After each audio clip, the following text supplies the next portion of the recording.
Hi నమస్తే, welcome to VSK news TV.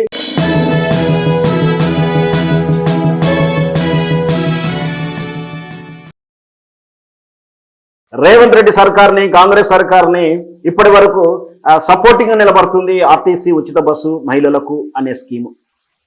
మేము విజయవంతంగా అమలు చేశాం. అసలు అయితే దానివల్ల మహిళల సాధికారత పెరిగిపోయింది, మహిళల తలసరి ఆదాయం పెరిగిపోయింది, ఈ రాష్ట్రమే తేజోజ్జప్తమైనటువంటి వెలుగులో వెలుగుతా ఉంది అంటూ కూడా రేవంత్ రెడ్డి సర్కారు మొదటి నుంచి చెప్పుకుంటున్న తీరు మనం చూస్తూ ఉన్నాం.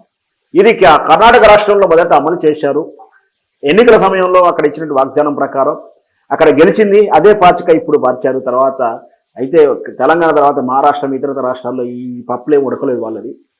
ఉచిత బస్సు ప్రయాణం వల్ల KSRTC Karnataka state road transport corporation అనే సంస్థ దివాలా వైపు వెళ్ళడం వలన తప్పని పరిస్థితుల్లో 15% ధరలు పెంచుకుంటూ, బస్ ఛార్జీలు పెంచుకుంటూ నిర్ణయం తీసుకుంది కేఎస్ఆర్టీసీ. ప్రభుత్వం ఇవ్వాల్సినటువంటి నిధులు ఇవ్వట్లేదు. అసలు ఆల్రెడీ మన తెలంగాణ ఆర్టీసీ తీసుకున్న, ఉమ్మడి ఏపీఎస్ఆర్టీసీ తీసుకున్న ఆర్టీసీ సంస్థ నష్టాల్లో ఉంది. అదే కదా మన సమస్య. దాన్ని ఆస్తులన్నీ కబ్జాలు గురవుతా ఉన్నాయి, దానిలో స్వార్థపరులు జరుగుతూ ఉన్నారు. రకరకాల కారణాలతో ఆర్టీసీ సంస్థ దివాలాకుంది. నేడో రేపో మాపో ప్రైవేటీకరణ అని చెప్పి చాలా ప్రభుత్వాలు ప్రయత్నాలు చేశాయి.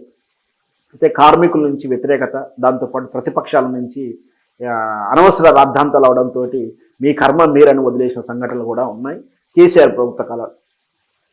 అట్లాంటి లోపభూయిష్టంగా, రోగిష్టభయంగా ఉన్న ఆర్టీసీని దివాలా వైపు కాదు, ఇంకా దివాలకు మించిన పదం అని కూడా అనాలే, ఈ గుదిబండగా తయారైంది ఉచిత మహిళా పథకం అనేది. సో అయినా ధరలు పెంచినా కూడా ఉపయోగపడుతుందా అంటే ఏం లేదు, కోలుకుంటుందంటే లేదు.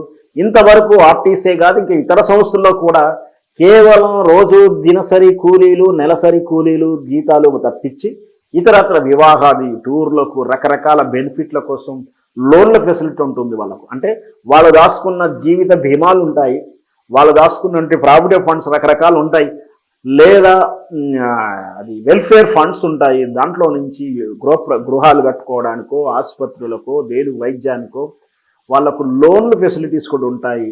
అట్లాంటి ఏవి కూడా రావట్లేవు. అప్లై చేసుకుంటే 6 నెలలు, ఏడాది, 2 ఏళ్ళు ఎదురు చూసుకునే పరిస్థితులు ఏర్పడుతుంది ఆల్రెడీ. అంటే ఓన్లీ జీతం కూడా వచ్చేది మహా కష్టంగా ఉంది. ఒక నెల ఒక విభాగానికి వస్తే ఇంకో నెల ఇంకో విభాగం. అంటే ఒకసారి టీచర్లకు లేట్ అవుతుంది, ఒకసారి ఆర్టిస్టులకు లేట్ అవుతుంది, ఒకసారి ఇంకో సంస్థకు లేట్ అవుతుంది. ఇట్లా జీతాలే సరిగా వచ్చే పరిస్థితుల దశలో ఈ ఉచిత పథకాలు పెట్టి ఏ రాష్ట్రాన్ని దివాలా తీస్తూ ఎవరు ఉద్ధరించడానికి, ఏం ఉద్ధరించడానికి అర్థం లేనిటువంటి పథకం ఇది. బ్రెయిన్ అంటే తెలివిగలడెవడు కూడా, రాష్ట్రాన్ని పరిపాలించే తెలివిగలడెవడు కూడా ఇట్లాంటి పనులు చేయడు, ఇట్లాంటి పథకం ఆలోచన కూడా చేయడు.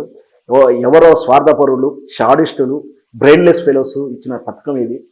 ఈ రాష్ట్రాన్ని దివాలా వైపు నెట్టడానికి బాధ్యత లేని పౌరుడు తయారు చేసినటువంటి పథకం ఇది. కేవలం అధికారమే పరమావధిగా వచ్చినటువంటి పథకం ఇది.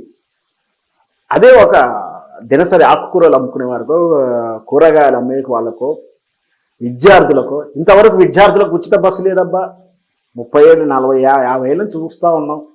విద్యార్థులు ఈరోజు కూడా ప్రతి పల్లె నుంచి సమీప ప్రాంతానికి వెళ్ళి చదువుకోవాల్సిన గత్యంతరం పరిస్థితులు, విద్యార్థులకు కన్సీజన్ మీద ప్రయాణం చేసే అవకాశాలే ఉన్నాయి, కానీ ఉచిత ప్రయాణం అయితే ఇంతవరకు లేదు. ఒక విద్యార్థులకు ఇచ్చిన, నిరుద్యోగులకు ఇచ్చిన, ఇట్లా పంటలు తీసుకెళ్లేటువంటి గ్రామీణ నుంచి నగరాలకు తీసుకొచ్చేటువంటి ఆ రైతుకుతో ఉన్నటువంటి ఆ మెటీరియల్కి ఇంతవరకు లేదు.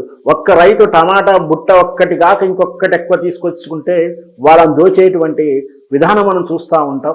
30 రూపాయలు, 50 రూపాయలు మనకు. అంటే ఒక పాయింట్ షర్ట్ వేసుకునేవాడు బస్ ఎక్కి పైన పెట్టుకోలేకపోవచ్చు, కానీ ఒక రైతు సామాన్యుడు నా మూట పక్క పెట్టుకుంటా అంటే నో నో నో నో, ఇక్కడ మేము యాక్షన్లో ఉన్నాం, మేము హమాలీలో ఆర్టీసీ అమాలే వేయాలి అంటే కూడా వాళ్ళు డిమాండ్ చేసి దౌర్జన్యం చేసి 30లు, 50లు వసూలు చేస్తున్న తరుణం మనం చూస్తూ ఉంటాం.